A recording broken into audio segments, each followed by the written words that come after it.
तो अब जो है मैं स्टोरी ऑफ इंग्लिश का 12th का जो है सेकेंड चैप्टर को मैं मतलब जो है बताने वाला हूँ। उसका ऑब्जेक्टिव जो है बहुत वीवीआई क्वेश्चन है इसमें भी, और बहुत इंपॉर्टेंट होता है एग्जाम के नजरिए से याद करना। उसको देखिएगा। Mandarin Chinese is spoken by maximum number of people, यानी देखिए हिंदी नाम जो होता है ना मंदारिन चाइनीज होता है, इंग्लिश में मैंड्रिन चाइनीज है। तो इसको जो है यानी कि इंग्लिश पूरा दुनिया में बोली जाती है ये भाषा, लेकिन मैड्रिन चाइनीज जो है ना सबसे अधिक लोगों के द्वारा बोले जाने वाली भाषा है। यानी करीब जो है 87 करोड़ 30 लाख लोग के द्वारा बोली जाती है। पुराना डेटा के अनुसार है, नई डेटा के अनुसार कुछ और है। जो किताब में दिया गया उसी के अनुसार हम लोग को चलना है। तो मैंड्रिन चाइनीज जो है फर्स्ट लैंग्वेज है, जो मतलब जो है फर्स्ट लैंग्वेज है जो मतलब जो है आदमियों की संख्या के अनुसार। दूसरा क्वेश्चन है, English is the second place spoken by number of people. देखिए कहता है इंग्लिश जो सेकेंड स्थान आता है उसको बोलने की संख्याओं के मतलब लोगों की संख्या के अनुसार जो है ये मतलब इंग्लिश जो है सेकेंड स्थान पे आता है।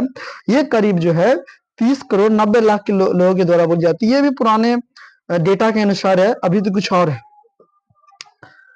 English is the third place spoken by number of the people, और इंग्लिश जो है वो तीसरे स्थान पे आ जाता है मतलब जो है लोगों के बोलने के अनुसार। ये पूरा विश्व में जो है मैड्रिन चाइनीज जो है फर्स्ट पे आती है, और मतलब जो है इंग्लिश जो होती है सेकेंड स्थान आती है, और मतलब जो है ये हिंदी जो है ये थर्ड स्थान पे आती है मतलब जो है लोगों के बोलने के अनुसार।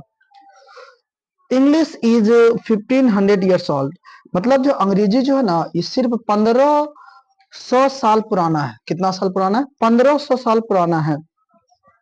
नेक्स्ट देखिएगा, we are familiar with English is less than 5 centuries. ये 5 लिखा हुआ ऐसे मत समझिएगा, ये 5 लिखा हुआ है, और सेंचुरीज ये थोड़ा स्पेलिंग गलत है, TU होगा, ठीक। तो मतलब जो है इंग्लिश नेक्स्ट इसमें देखिएगा इंग्लिश 1500 साल पुराना है, लेकिन हम लोग इसके फैमिलियर कब कितना कितना साल पहले हुए? 5 सेंचुरी से कम समय से पहले इसको हम जान पाए। फिर इंग्लिश को 3 भागों में बांट दिया गया है। वो आपका क्या है? ओल्ड इंग्लिश, मिडिल इंग्लिश और मॉडर्न इंग्लिश, ठीक। और ओल्ड इंग्लिश का जो पीरियड होता है वो 449 से लेकर 1066 ईस्वी। AD का मतलब एनो डोमिनी होता है, मतलब जो होता है इसका मतलब होता है मतलब जो है जो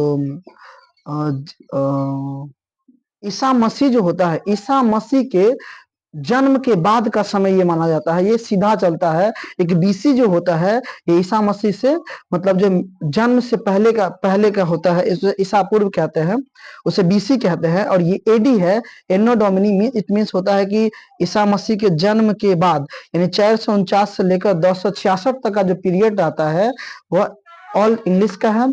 और मिडिल इंग्लिश का जो है 1150 से 1500 का टाइमिंग रहता है। फिर बीच में जो है ना आप इसको देखे होंगे कि 10 मतलब 449 से लेकर 1066, और फिर मिडिल इंग्लिश का टाइम आता है 1150 से 1500 तक। तो इसमें जो 84 साल का गैप होता है, 84 साल का गैप का रहस्य जो है वो जब हम ओल्ड इंग्लिश चैप्टर जब पढ़ेंगे उसमें हम क्लियर कर देंगे इस बात को।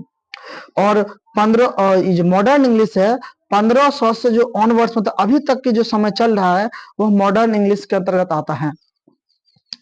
Dark age is known as Old English, और डार्क एज जो है ओल्ड इंग्लिश को ही कहा जाता है, क्योंकि इस समय मतलब लिटरेचर में जब मतलब बुक पढ़िएगा तो उसमें ध्यान दीजिएगा, इस समय लिटरेचर में मतलब जो है शब्द की कमी आ गई थी, तो इसी कारण से जो है इसको डार्क एज के रूप में जाना जाता है। Cyber age is known as modern English, ठीक है। साइबर एज जो है वो मॉडर्न इंग्लिश के नाम से जाना जाता है। और सबसे इंपॉर्टेंट क्वेश्चन ये ध्यान दीजिएगा, प्रिंटिंग प्रेस इन्वेंटेड इन 1476। अब देखिएगा प्रिंटिंग प्रेस का जो आविष्कार, इन्वेंटेड मतलब आविष्कार होना, ठीक है, आविष्कार हुआ, खोजा गया है मतलब जो कितना ईस्वी में? 1476 ईस्वी में, यानी कि मिडिल इंग्लिश के दौरान आपका दो दो प्रकार का क्वेश्चन पूछ सकता है। प्रिंटिंग प्रेस का आविष्कार कब हुआ, तो 1476 में हुआ। और मतलब प्रिंटिंग प्रेस का आविष्कार किस इंग्लिश के दौरान हुआ, तब मारिएगा मिडिल इंग्लिश, ठीक है। और ये कितना बार पूछा जा चुका है। The great vowel shift took place during middle English. ये ग्रेट वॉवेल शिफ्ट जो है ना, ये मतलब मिडिल इंग्लिश के दौरान होता है। हम आगे जाके पढ़ेंगे मिडिल इंग्लिश में। ये 1400 ईस्वी में इसकी शुरुआत हो जाती है। ये ग्रेट वॉवेल शिफ्ट क्या होता है, तो मतलब हम मिडिल इंग्लिश में पढ़ लेंगे। फिलहाल मैं बता देता हूँ। लॉन्ग वॉवेल में परिवर्तन होता है, उसी प्रक्रिया को हम ग्रेट वॉवेल शिफ्ट कहते हैं।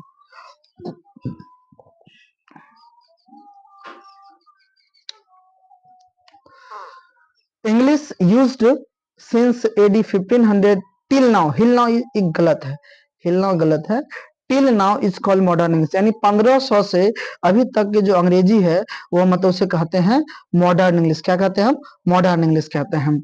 और नेक्स्ट क्वेश्चन देखिएगा। English was basically the language of British Isles, ठीक है। इंग्लिश जो है ना, मतलब बेसिकली मतलब जो है वो भाषा है ब्रिटिश आइल्स का। आइल्स मतलब द्वीप होता है, ठीक है। मतलब जो है ये ब्रिटिश आइल्स का ये क्या है, मतलब जो है ये इंग्लिश जो है भाषा है। तो आज मतलब जो है इसमें जो भी क्वेश्चन किताब में से लिया गया है सब वीवीआई क्वेश्चन है। इसको मतलब जो है बढ़िया से याद कर ले, और इसी में क्वेश्चन आएगा, एक्स्ट्रा कहीं से क्वेश्चन आने वाला नहीं है।